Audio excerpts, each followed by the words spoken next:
nilang makita natin lahat kung ano ang kaya nila, kasi sanay lang tayong hinuhusgan sila. Alam mo yun, hinuhusgan sila, yung kapasidad nila, hinamaliit natin.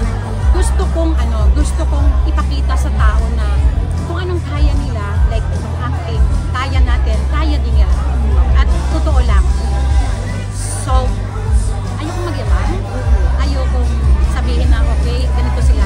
Panoorin nyo na lang po kung anong kaya ng mga batang may Down syndrome. So, December 25, I'm perfect. Ilang kids po sila ulit? 10 silang down, bida, 2, tapos barkada, 8, pero yung kaklase nila, autistic, ganyan, tapos merong cerebral palsy. So, lahat po. Kaya, please, supportahan niyo po kami dito sa pelikulang to para po sa mga batang kailangan na pong makita at maramdaman po natin. Hindi lalaitin, hindi judge, bagkos maging open tayo sa kanila. Maniwala kayo, ang galing-galing at kaya nila. Ano po yung nag-inspire sa inyo para kung gawin kong pelikula? Okay, ang nag-inspire nito kasi bata pa ako, ang best friend ko talaga Down syndrome. Okay. Then ang meron akong pamangkin na Down syndrome, meron akong pamangkin na cerebral palsy.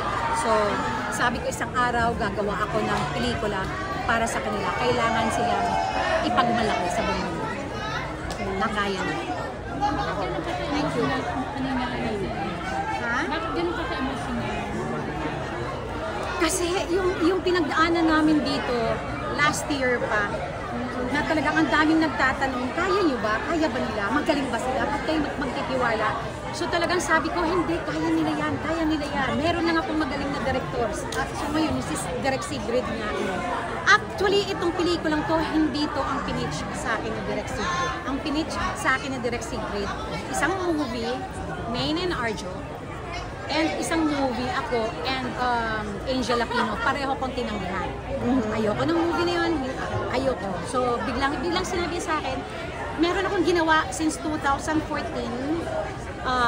pero maraming nagkakagusto, pero merong lakas ng loob na mag-produce. So sabi ko, okay, sabi niya, tingnan mo lang. So pag tingin ko, nung tiningnan lang niya, kasi hindi na nga ako interesado dahil yung dalawang in-offer niya, ayaw ko. May rason kasi like kami ni Angel, tapos na namin ginawa yung pelikula yun, Maine and Arjo, talagang ayaw nilang gumawa.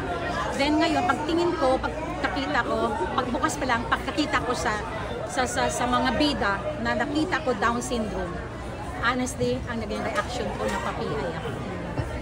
As in, sabi ko, wow. Tapos biglang, nung nag-dialogue na, sabi ko kay Direk Sigrid, yan ang gusto ko. Tapos sabi ni Direk Sigrid, 2014 ko pa ito inaano sa mga producers. Sabi ko, I think akin yan. Para sa pamilya namin yan. Kasi, honestly, hindi lang nadyadyaryo, hindi lang nalalaman yung lahat, but mga bata pa nga ako, 9 years old, si Arjo, si Ria, 7 years old, dinadala ko na yun sa Mindanao. Train sila doon sila namimigay ng mga kung ano-anong tulong na hindi kailangan ipadyaryo. Ito yung mga advokasya ng mga anak ko, ng pamilya na hindi nyo alam kasi hindi namin pinapadyaryo.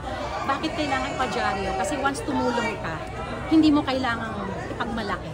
Ang tulong ay hindi dapat pinagsasabi. Para yun sa amin. So, yung mga kaibigan ko na mga special kids, nung bata pa ako, elementary, high school, naging barkada nila. Then, nagkaroon nga ako ng pamilya na pamangkin na special din, Down syndrome at cerebral palsy. At hanggang ngayon, may alaga kami sa bahay sa Mindanao.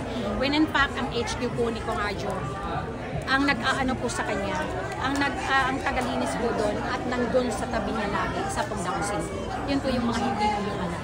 Kaya ginawa to, actually po gusto ko pong sabihin, hindi nyo nakikita, pero ang totoo po, ito po ang tunay na puso ng mga Atayla.